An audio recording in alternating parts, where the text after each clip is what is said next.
Hello, everybody. I'm Phil Brandt, President and CEO of AIM Employers Association, and welcome to This Week at Work. This Week at Work is the only show about the workplace that offers you front row seats and a microphone, featuring experts in human resources and employment law to bring you practical, timely, and accurate insights so you can more effectively lead your organization. It's Thursday, May 9th, episode 278. Today, as April showered us with plenty of drops from the DOL and FTC, we soak it in and look back to find the pot of gold that comes from knowing how to weather all this potential legislation on our way to creating workplaces where employees can shine. Today we have Jim Plunkett, our DC insider and leading expert in labor law, so somewhat of a mediator-ologist, to map out high-pressure areas like independent contractor regulations, overtime laws, non-compete agreements, and more. Plus, see what's in the forecast for the months leading up to the elections. All this and more on This Week at Work.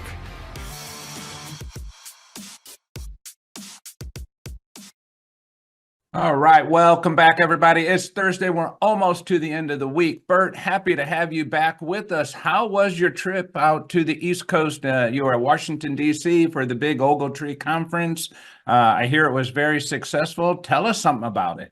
Yeah, we had a great conference. We had well over 500 clients attend the presentation. I think we had close to 70 sessions. And as luck would have it, I got to run into my good friend, Mr. Jim Plunkett, who is back with us today, guest hosting with us. All right. Hi, Jim. Well, good morning. Welcome back to the program. Hey, Phil. Thanks for having me back. Yeah, good. I'm glad Bert was able to wrestle you down and get you to join the program. I know our fans always enjoy hearing what's happening at, ground zero level in Washington, D.C. So we look forward to getting some insight from you. So thank you for joining the program. All right, Bert, what do we miss about the program? Anything special? We had some really interesting speakers, one of whom was Kalpana Katagal, who is one of the EEOC commissioners. She gave our clients some good insight into the goings-on at the EEOC, and we'll talk a little bit about that on the Lawyer and the Clock segment. All right, good. Well, I can't wait to get to that. And Phil, you've got something significant coming up. I think tomorrow, maybe something that might be kind of a big deal.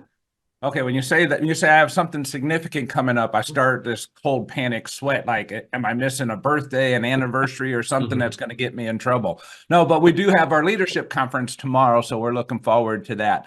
It's going to be a great conference. Again, it's sold out, and happy that you're going to be able to join us, and got a table there sponsored by Ogletree, and about 550 people and great speakers. And at this point, we don't have any major interruptions. So all systems go.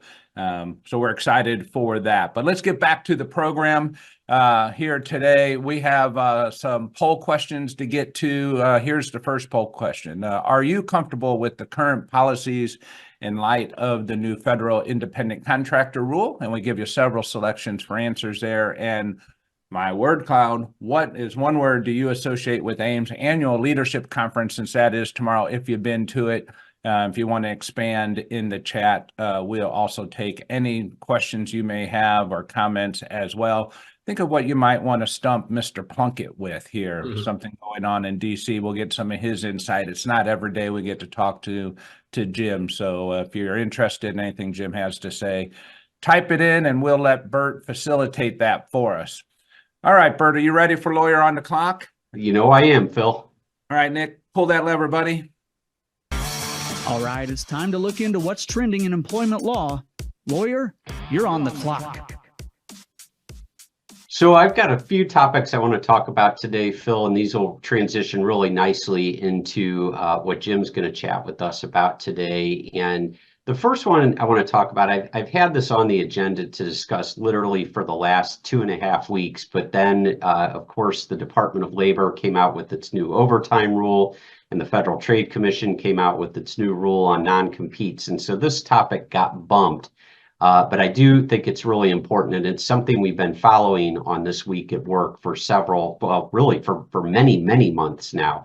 And that is that on April 17th, just a few weeks ago, the Supreme Court held that an employee challenging a job transfer in an unlawful employment discrimination claim under Title VII does not need to show that the harm of that job transfer has to be significant. It does not need to be significant. They just need to identify a harm, but the harm itself does not need to be significant. In this case, really did resolve a split in the circuits that had developed, the federal circuits across the United States. And interestingly, this case comes out of St. Louis.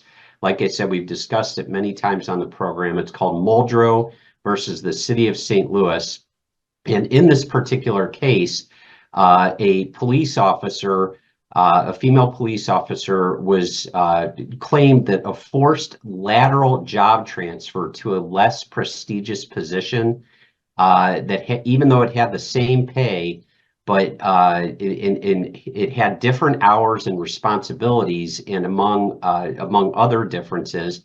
And she argued that that transfer was really because of her sex in violation of Title VII.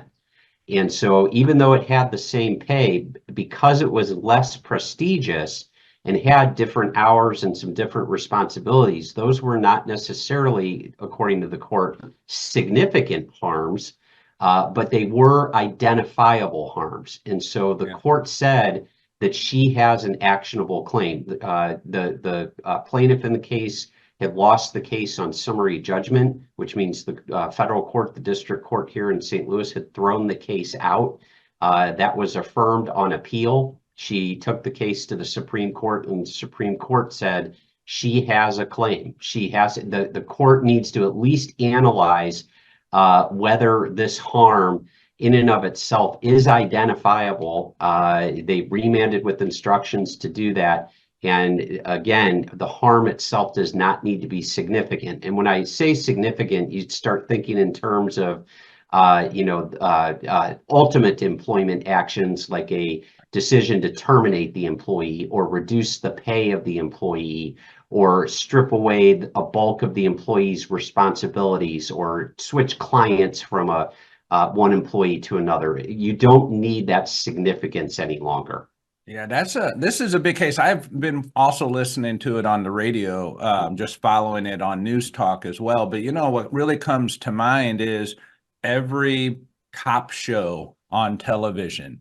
They're no longer going to be able to just say to the detective, if you keep this up, you're going to go walk the beat and write parking tickets, right? So the writers are going to have to scramble for something new, because that's really what it sounds like. You just can't keep everything else equal and give them a less prestigious job. In the workplace for us, that could be, somebody who is serving in a particular role that's more desirable than others, and then they come back to work for some reason. They've been on leave or for some disciplinary reason. You give them the floor sweeping job, or you move them into a department that's just less desirable to be in, maybe with less skilled people, but you kept their pay the same, you kept their hours the same, you didn't even change it from day shift to night shift.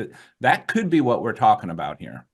Well, that's exactly right. I think that this really does open the door for more Title VII discrimination claims beyond those alleging typical adverse employment actions, like I said, hiring, firing, promotion decisions. And I think you're going to start seeing additional reverse race discrimination claims or reverse sex discrimination claims challenging employers' diversity, equity, and inclusion initiatives. So, and we know that those have faced increased scrutiny since the Supreme Court's June 2023 decision on race-conscious admissions in higher education. And that really is, Bill, a good segue into the next piece that I want to chat about. And that is the EEOC. I mentioned that at Ogletree's seminar last week, we had Katana Kapagal from the EEOC speak to our clients. Last week, a different EEOC commissioner, Andrea Lucas, also spoke at a different event, and she made some really interesting comments that give some insight into the EEOC. And I do want to stress that Andrea Lucas, she was a Trump appointee to the EEOC. Her term still goes on for a little bit longer, She made some comments in light of the Supreme Court's Muldrow decision, suggesting that it should prompt employers to reconsider any employee groups, including social bodies, as well as those geared toward mentoring and training that only admit workers based on protected categories like race or sex. And so oftentimes we call these affinity groups. You might have an affinity group within an employer, a Black Employees Association, or a female affinity group, or Asian American Pacific Islander affinity group within an organization. And what she suggested in light of the Muldrow decision is that because Title VII makes it unlawful for an employer to discriminate with regard to someone's terms, conditions, or privileges of employment, that these affinity groups within an organization could be considered a term, condition, or privilege of employment. And if people are being excluded from those groups, and you think about some of the DE&I initiatives, if people are being excluded from the DE&I initiatives, that could run afoul of the Supreme Court's decision in that education case from last year and the Muldrow case. And so I thought it was really interesting that when she gave this talk last week, that she did say, and I'll quote, "It's a real blind spot if you are narrowing what DE&I actions might be covered by Title VII." And so I think that that's just a real warning to employers, and we've said it on this program for a really long time, that if you are going to be implementing some sort of a DE&I initiative, you need to do it really carefully. It can't be at the expense or at the exclusion of some other types of protected statuses within an organization. Yeah, Bert, I'm glad you keep bringing this up. Unfortunately, we're getting, significant attention by some of our oversight authorities, such as the EEOC in this space. But the reason I'm glad you're bringing it up is in speaking with many of our employers who do invest in DE&I activities, they hire people, they have, policies and programs and significant investment in it. And often when I'm in conversation with them, I hear shades of gray that I often offer caution with. And I just think it's a good practice, right? We're trying to get it right. We're investing in DE&I for all the right reasons, but we may go about it unintentionally the wrong way. And I just would like, I always try to encourage, hey, give Bert a call, talk to someone over at Ogletree and get an idea if, we're on thin ice here or are we on solid ground. Let's just make sure that our well-intended efforts give us the outcomes that we want, not undesirable consequences. Just be careful. Keep fighting the right fight, doing the right things for all the right reasons, but go about it the right way. That's the caution. Because I think it's definitely that's right. a different day than it was 10 years ago when we were talking about DE&I and what we did and how we did it.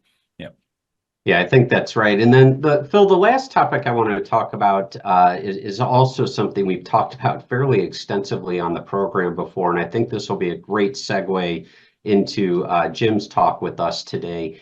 And the last one, I know you like really big, fancy legal words, Phil, so I'm going to give you one right now.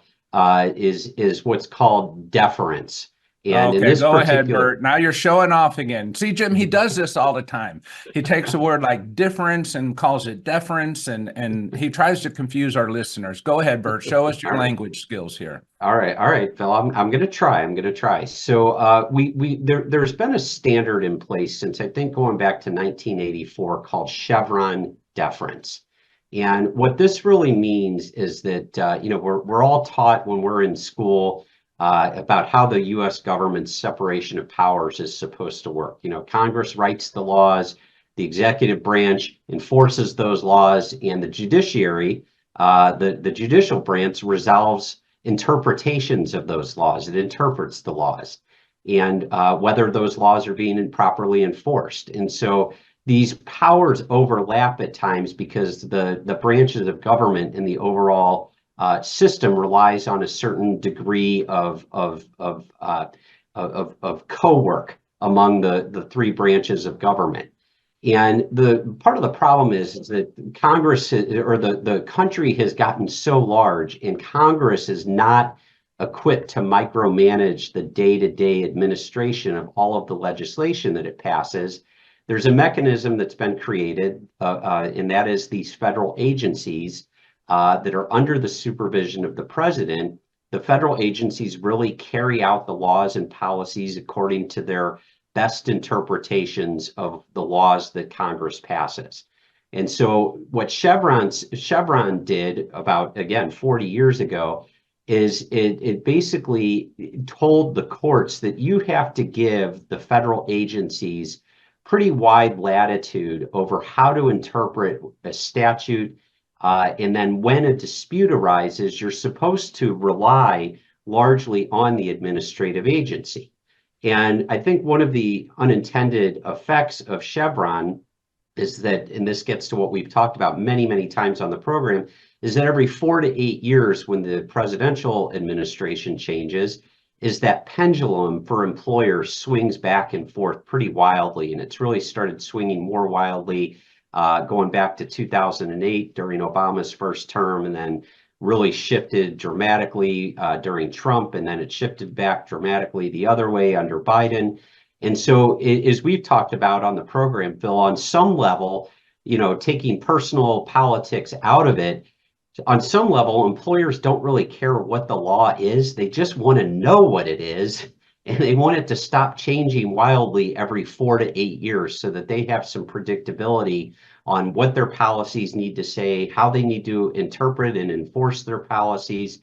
And so under the Chevron deference standard, when the courts are supposed to give deference to the administrative agencies, that means that every 4 to 8 years when the administrative agencies change, the courts are giving deference sort of to different standards. If the Supreme Court, which entertained argument on this issue in January of this year, if they overturn Chevron, I think this is going to make a very significant change in this country, because the court decisions take much longer to work their way through the system, and they're much slower to change. And if Chevron deference goes away, I think the Supreme Court is going to be telling the administrative agencies, you need to follow what the courts are deciding, not the other way around. And so I think this is going to be a huge, huge decision. It's really going to shake up the law, not just in the employment arena, but everything from every one of the administrative agencies, the Federal Trade Commission, the Department of Justice, every one of those agencies, the courts are now going to be, if Chevron gets overturned, the courts are going to be making these interpretations and these rulings on the ambiguity, and they're not going to be told any longer that you have to defer to what those administrative agencies are doing. So hugely, hugely significant decision. We're kind of expecting this to come out next month, which is why I thought it would be timely to discuss this on the program. And like I said, this will segue really well into what Jim's going to talk about, because he's going to hit us over the head with what's going on administratively, legislatively, and then what we might look to next year. Absolutely. That's a great segue. And that is the longest, fastest 6 minutes that we will get from Lawyer on the Clock. But really good insight on two really important upcoming, both very important upcoming events to keep our eye on. Jim, welcome to the program. We're happy to have you back. I'm glad you're doing well. Bert has set you up for some insight. I'm going to turn it over to you and let you kind of give us a view of the landscape on what's going on there in Washington, D.C. Right. Well, thank you, Phil, and thank you, Bert. And just to, I'm going to talk a little bit about Congress, and just to sort of piggyback a little bit on what Bert was saying. I think the Chevron deference case is also going to impact Congress and the way that they write laws. Over the last several decades, Congress, especially on some of these big laws that they've written, they get to a certain point and then they stop agreeing on things, or they get tired or whatever, and they said, let's just put a line in there that gives some agency a rulemaking authority, and we'll let them figure out this little detail that we can't agree on, right?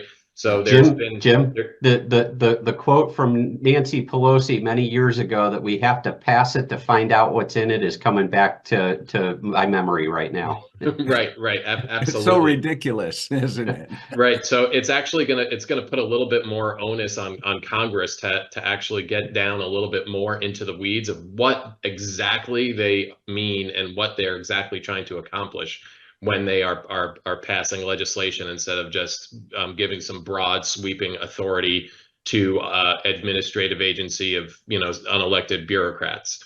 Now, doesn't that, I mean, so to me, maybe you guys can give me some insight, but I think that's a good thing, right? I mean, because sometimes these are very recklessly done, and the consequences that come out of these are unintended consequences.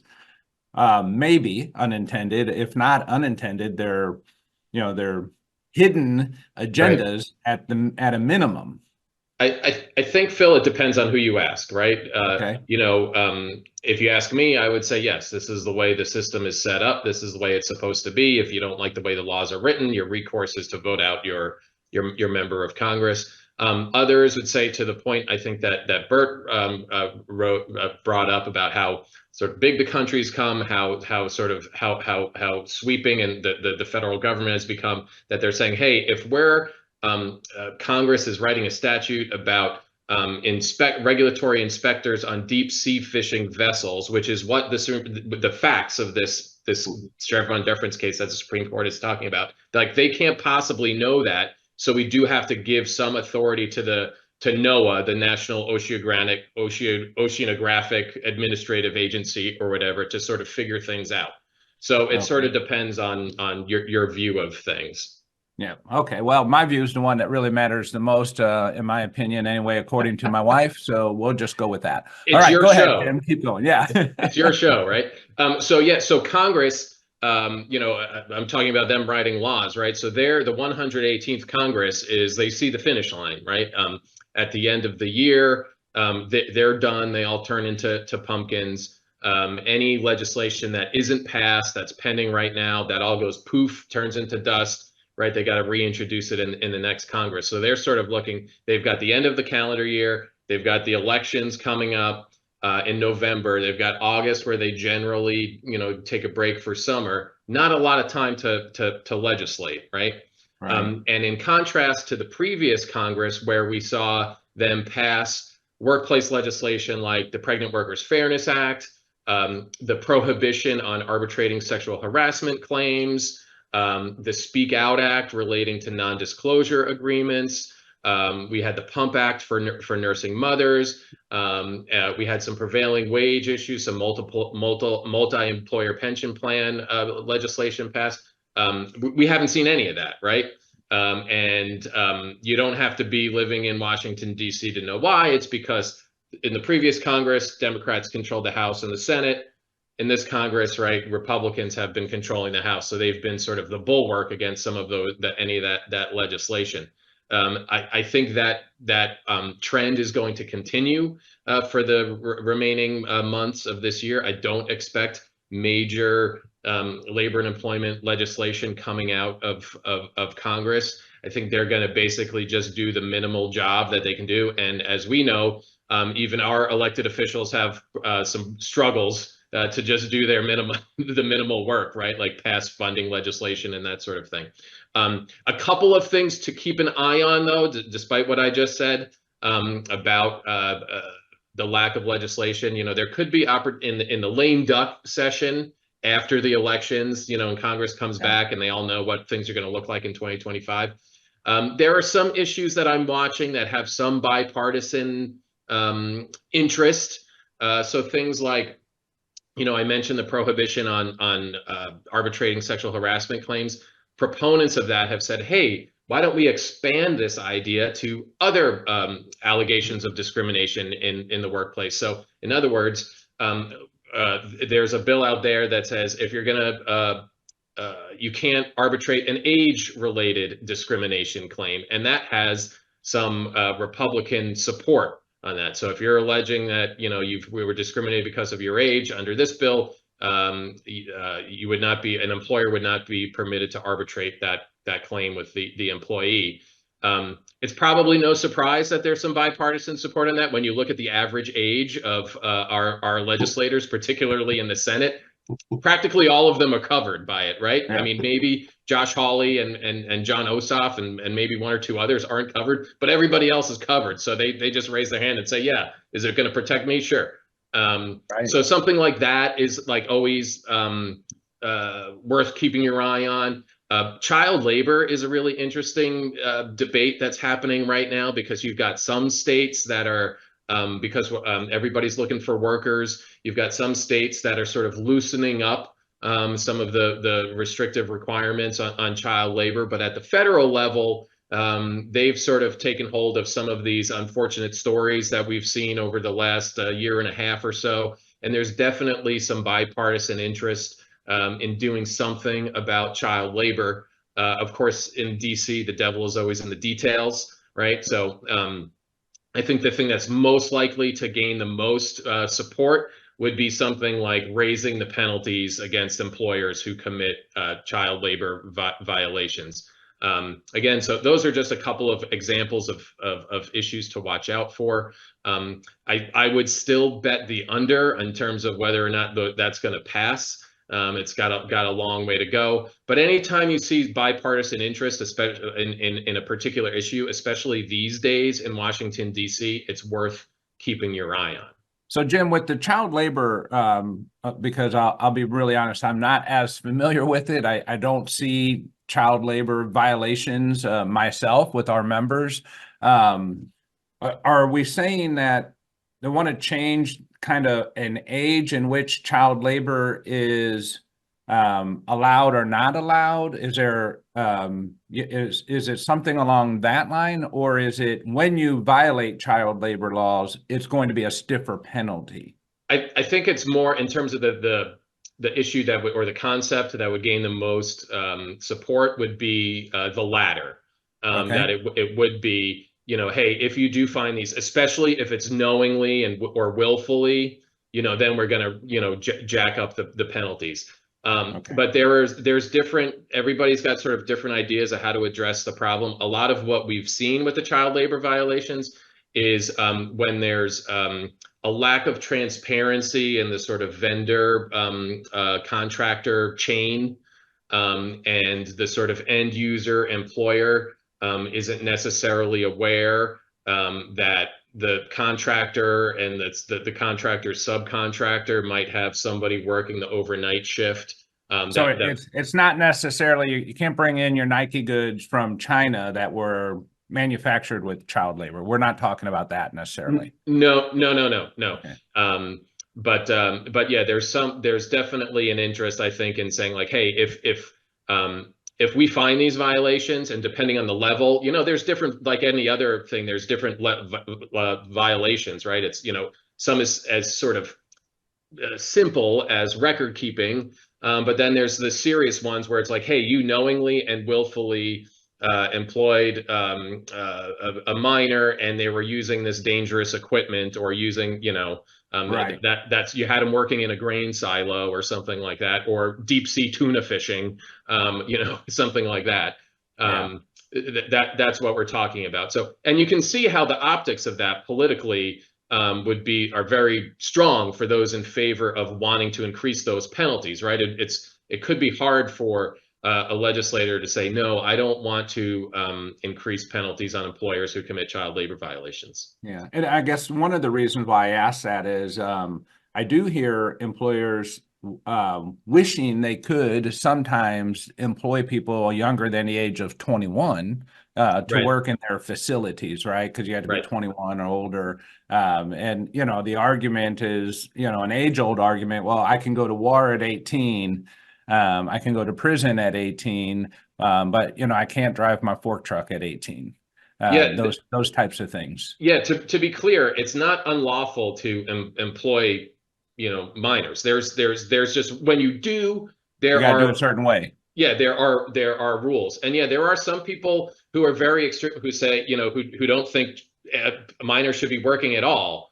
But there are other people who talk about, hey, we need workers, kids need money. Kids need experience, right? So there's all those arguments too. But yeah, child labor isn't per se unlawful. Jim, And you've never as- been into Ames offices, but I've been over there, and I mean, Phil, sometimes he's so desperate for employees, it looks like a daycare he's running over there.